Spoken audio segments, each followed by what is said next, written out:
Good morning, students. In electricity chapter, we have gone through with the conductor, insulator, and semiconductor in our previous video. Today, we will deal about electric potential. What is electric potential? Before understanding electric potential, we have to understand what is potential. A potential means a capacity of doing a work. In the circumstances of electricity, charges flow by electrons. So the amount of work or energy needed per unit of electricity या electric charge to move a charge from a reference point to a specific point means अगर ये एक point है और ये एक point है, इस पॉइंट से इस पॉइंट पे चार्ज ट्रैवल कर रहा है, चार्ज मूव कर रहा है, तो इस चार्ज को मूव करने में कितना अमाउंट ऑफ वर्क एनर्जी लगा है, यही है उसका potential, electric potential. Electric potential का एसआई यूनिट होता है वोल्ट, जिसको हम डिनोट करते हैं V से, और इलेक्ट्रिक पोटेंशियल का जो फॉर्मूला है वो work done by charge, that is joule पर coulomb, because the SI unit of work is joule and the charge is coulomb, so Jc -1 because the charge is upon, that's why it is -1।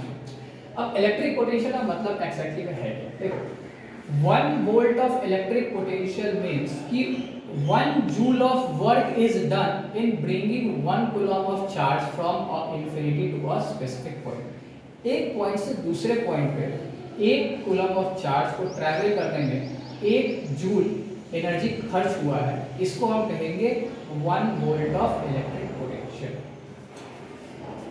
Next है what is potential difference. Potential difference means the potential difference between two points in the electric field of charge body. जब दो charge body, positive negative charge bodies है और दोनों के बीच में जो charge है उसका जो डिफरेंस होगा उसको हम कहेंगे पोटेंशियल डिफरेंस। इसको हम इलेक्ट्रिक पोटेंशियल डिफरेंस भी कहते हैं। The potential difference between 2 points in electric field of charge body is equal to work done in moving a unit positive charge between 2 points। अब यहाँ पे 3 सिनेरियो बनता है। 3 सिनेरियो का मतलब क्या है कि जैसे एक पॉजिटिवली चार्ज बॉडी, एक नेगेटिवली चार्ज बॉडी है, तो अगर पॉजिटिवली चार्ज बॉडी का चार्ज ज्यादा होगा नेगेटिवली चार्ज बॉडी से तो क्या होगा, अगर नेगेटिवली चार्ज बॉडी का पॉजिटिवली चार्ज बॉडी से ज्यादा होगा तो क्या होगा, और अगर दोनों का चार्ज बॉडी सेम है, दोनों का चार्ज सेम है तो क्या होगा। तो देखो अगर पोटेंशियल डिफरेंस निकालना है जहां पे पॉजिटिवली चार्ज बॉडी ज्यादा है और नेगेटिव से, तो potential difference will be the positive volt minus negative volt,